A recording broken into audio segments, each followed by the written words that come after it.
خوب توجه کنید.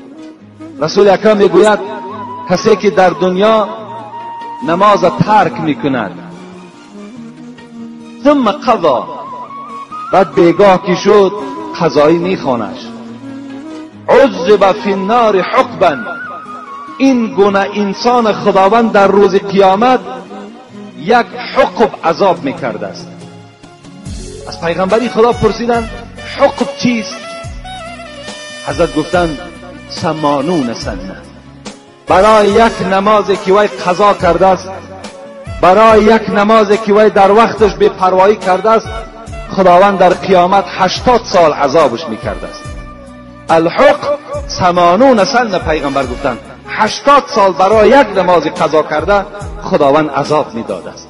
السنه، باز رسول اکرم دوام دادند، السنه 360 یوما.